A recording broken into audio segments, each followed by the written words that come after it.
ராதே கிருஷ்ணா. ஓம் ஸ்ரீ மகாபெரிவா சரணம். நமஸ்காரம். இன்னைக்கு ஸ்ரீ மூக்க பஞ்சசதியிலேருந்து பாதாரவிந்த சதகம் படிக்கலான் இருக்கேன். பாதாரவிந்த சதகமில் 1லேருந்து 10 வரைக்கும் 10 ஸ்லோகங்கள் படிக்கலான் இருக்கேன்.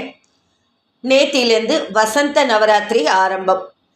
இந்த வசந்த நவராத்திரி இந்த 10 நாளும் அம்பாள் ஸ்லோகங்கள் நிறையா நம்ம சொல்லலாம். லலிதா சஹஸ்ரநாமம், தேவி மகாத்மியம் படிக்கலாம், சௌந்தரிய லகரி படிக்கலாம், மூக்க பஞ்சசதி படிக்கலாம். நான் மூக்க பஞ்சசதியில் பாதாரவிந்த சதகம்லேருந்து படிக்கலான் இருக்கேன்.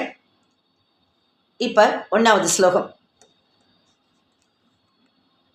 மஹிம்ன பந்தானோ மதன பரிபந்தி பிரணயினி பிரபுர்நிர்ணேதும் தே भवति यतमानोऽपि कथमः तथापि श्रीकाञ्ची विहृतिरसिके गोपी मनसो विपाकस्त्वत्पादः तुदिविदिषु जल्पाकयदि माम् गलक्राही पौरन्दरपुरवली पल्लवरुचां धृतप्रातं यानाम् अरुणमहसाम् आदिमगुरुः समिन्धे पन्धूक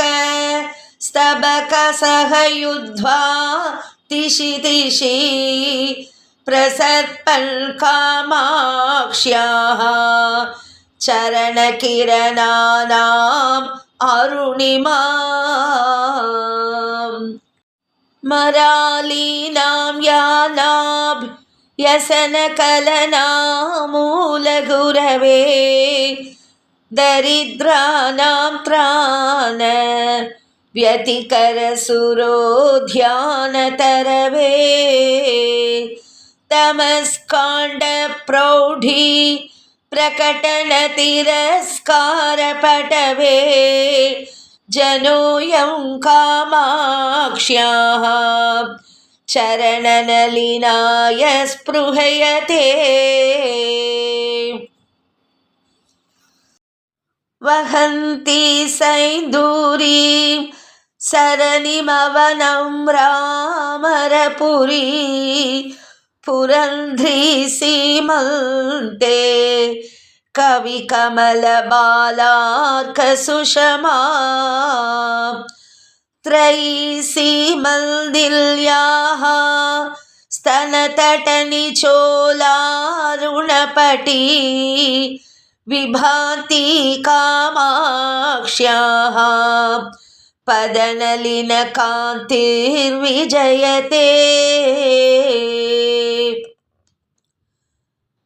प्रणम्रीभूतस्य प्रणयकलहत्रस्तमनसः स्मराराते चूडा वियति गृहमेधीहिमकरः ययोः सान्ध्यां कान्तिं वहति सुषमाभिश्चरणयोः तयोर्मे कामाक्ष्यां हृदयमपतन्ध्रं विहरताम् ययो पीठायन्ते विबुधमुकुटीना पटलिका ययो सौधायन्ते स्वयमुदयभाजो भनितयः ययोर्दासायन्ते सरसिजभवाद्या चरणयोः तयोर्मे कामाक्ष्यां दिनमनुवरीवत्तु हृदयं नयन्ति सङ्कोचं सरसिजरुचं दिक्परिसरे सृजन्ति लौहित्यं नखकिरणचन्द्रार्धखचिता कवीन्द्राणां हृत्कैरवविकसनोद्योगजननी स्फुरन्ती कामाक्ष्याः चरणरुचिसन्ध्या विजयते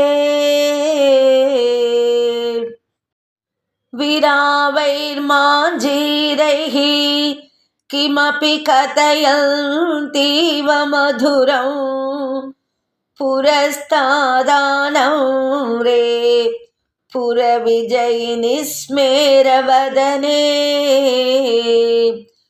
वयस्येव प्रौढा शिथिलयति या प्रेमकलह प्ररोहं कामाक्ष्याः चरणयुगली सा विजयते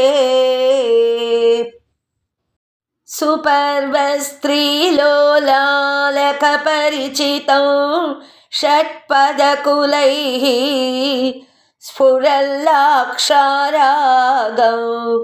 तरुणतरणिज्योतिररुणैः भृतं कान्त्यं भोभिः विषुमरमरन्धैः सरसिजैः विदत्ते कामाक्ष्याः चरणयुगलं बन्धुपदवी रजसंसर्गेऽपि स्थितमरजसामेव हृदये परं रक्तत्वेन स्थितमपि विरक्तैकशरणौ अलप्यं मन्दानां दधतपि सदा मन्दगतितां विधत्ते कामाक्ष्याः चरणयुगमाचर्यलहरी. இந்த பாதாரவிந்த சதகம் 10 ஸ்லோகங்கள் படிச்சிருக்கேன். தினம் கொஞ்சம் கொஞ்சம் இது மாதிரி மூக்க பஞ்சசதியிலேருந்து அம்பாள் முன்னாடி உட்காந்து இந்த நவராத்திரியில் வசந்த நவராத்திரியில் படித்தா ரொம்ப விசேஷம். அந்த காமாட்சி அம்மன், காஞ்சிபுரம் காமாட்சி அம்மன் மேலே ஸ்ரீ மூக்கிறவர்கள் பாடின ரொம்ப உன்னதமான ஒரு கிரந்தம் இது, இந்த பாதாரவிந்த சதகம். ஓம் ஸ்ரீ காமாட்சி தேவியே துணை. ராதே கிருஷ்ணா. ஓம் ஸ்ரீ மகாபெரிவா சரணம். நமஸ்காரம்.